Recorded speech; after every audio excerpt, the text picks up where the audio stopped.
Welcome to Midland ISD Vehicle Safety and Use Program Training.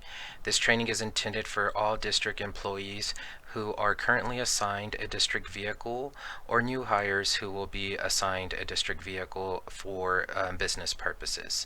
My name is Derek Dominguez. I'm the District Risk Manager.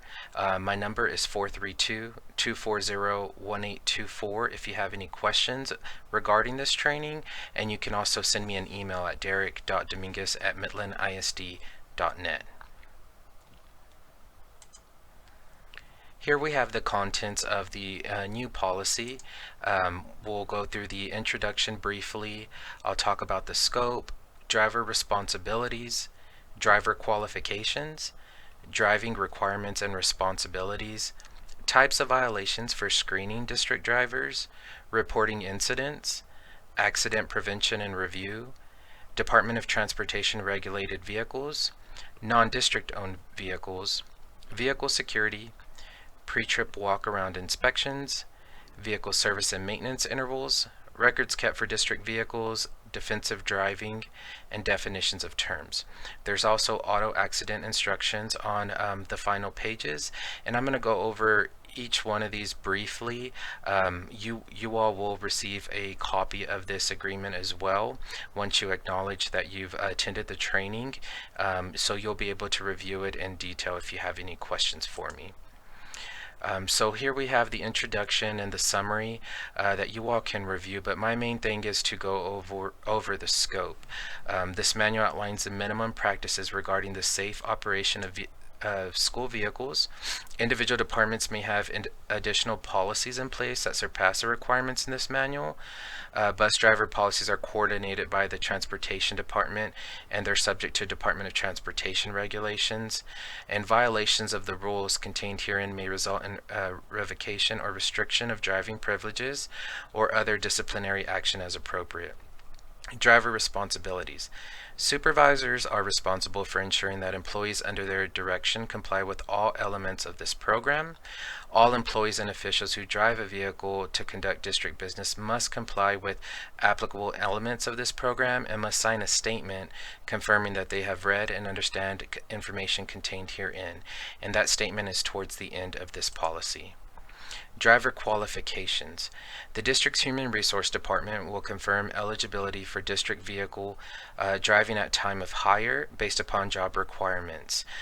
Meeting eligibility requirements includes, but is not limited to, personal driving record review, possession of a valid driver's license, consent to a medical exam for driver fitness if it's requested by the district, consent to previous employer reference if it's a new hire who's going to be assigned a new district vehicle, knowledge of the district's policy pertaining to search and drug alcohol testing, and additional commercial driver's license requirements if necessary. And that's mainly for our, warehouse personnel and yellow fleet drivers.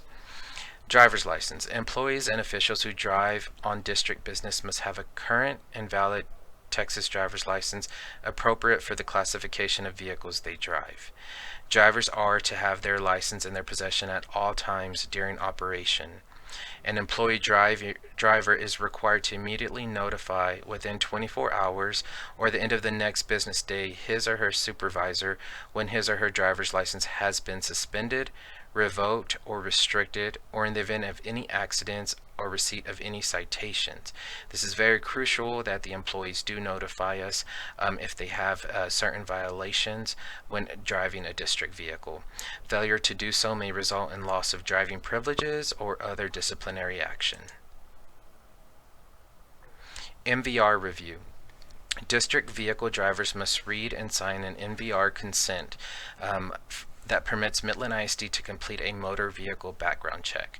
So this is a motor vehicle report. It has the details of each employee's driving record, and this is only going to be pulled on employees who are currently driving our district vehicles, and this is so we can make sure that the employee is continuously eligible to continue driving for the safety of our employees and for the safety of the community as well. Employees whose job descriptions include driving a district vehicle shall have the MVR reviewed upon hire and or when the employee signs this acknowledgement. MVR checks are valid for 1 year. Drivers who have satisfactory MVRs, as outlined in the MVR review and driver qualification sections, will be qualified to drive district-owned vehicles. Driving requirements and responsibilities. Employees and officials who drive district-owned vehicles on district business must follow all rules outlined in this program. When operating district vehicles, drivers should remember that their driving habits reflect on the district and its other employees and officials. Midland ISD vehicles must be used legally, courteously, and safely. Of course, drivers must wear seatbelt at all times. Adherence to all traffic laws is mandatory. District vehicles are to be driven only by the operators to whom the vehicles have been assigned. District-owned, leased, or rented vehicles are to be used only for district business, for emergencies, and for transportation to and from the driver's usual place of employment. Alcohol, tobacco products, e-cigarettes, and other vape products are not allowed in district vehicles. Drivers must not place or answer phone calls when driving district vehicles. So one good thing to do if you do get a phone call and you need to take it, make sure that you have time to pull over into a safe area to take that call for the safety of you and for the safety of the community as well. Drivers must do walk-around inspections of their vehicles. Just if you do notice any new damage that was not there before, please immediately report it to me, the district risk manager, as soon as possible. Drivers are responsible for the care of district vehicles assigned to them and may be held responsible for improper care or abuse of the vehicle. Misconduct could lead to withdrawal of driving privileges and our disciplinary actions. Drivers must immediately report all tickets received, as mentioned before, for moving violations during the operation of a district vehicle to their immediate supervisor. District drivers who alter, tamper, or attempt to deactivate a vehicle tracking device may be subject to disciplinary action, including but not limited to termination. And this means those GPS trackers that were recently installed in the White Fleet vehicles. Any type of altercation with it or tamper with it, disconnecting it for any reasons other than for it being serviced and them needing to check the motor of the vehicle is not authorized. In the event of an accident involving a district vehicle, all drivers, including drivers who are required to meet the DOT CDL regulations, must agree to submit to a mandatory alcohol and drug testing at a facility designated by the district. This includes random testing in accordance with federal DOT regulations, and this is not just for our CDL drivers, it is for all drivers of district vehicles. Types of violations for screening district drivers is the next portion of this policy. For driver job applicants and current district drivers, the following criteria as defined by the Texas Department of Public Safety will be used to determine eligibility to operate a district vehicle. There are Type A violations and Type B violations. So we will review the Type A, or the more significant, like driving while intoxicated, driving while under the influence of drugs, any type of violations in the last 3 years, one or more, can exclude a person from being able to drive a district vehicle. And the Type B violations include all moving violations not listing in Type A.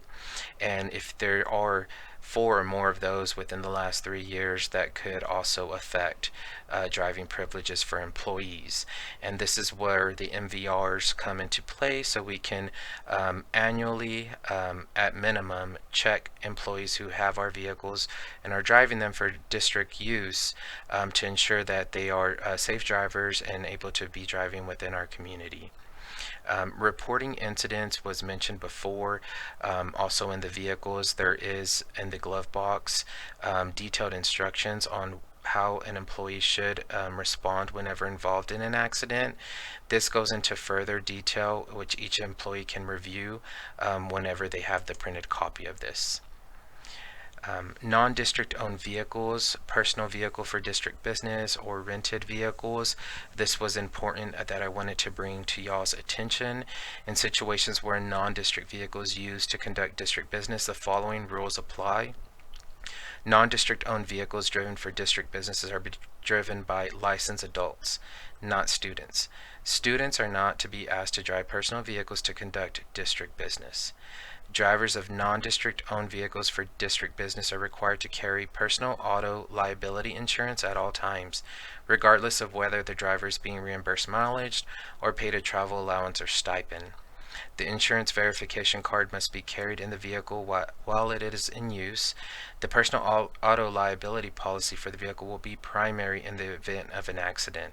A lot of people are not aware of this, but if you are traveling on district business and there is a vehicle that the district has rented for you, the rent where you rent the vehicle from, they will ask for your personal auto liability policy, because it does follow the driver in those situations, and your coverage is primary if you are involved in an accident.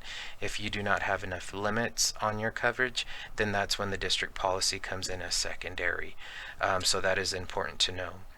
Coverage is only available for vehicle repairs to an employee's vehicle when the owner's personal insurance limits are exhausted, and drivers of non-district owned vehicles for district business must report all accidents and or citations during business hours to their supervisor. Pre-trip walk-around inspections.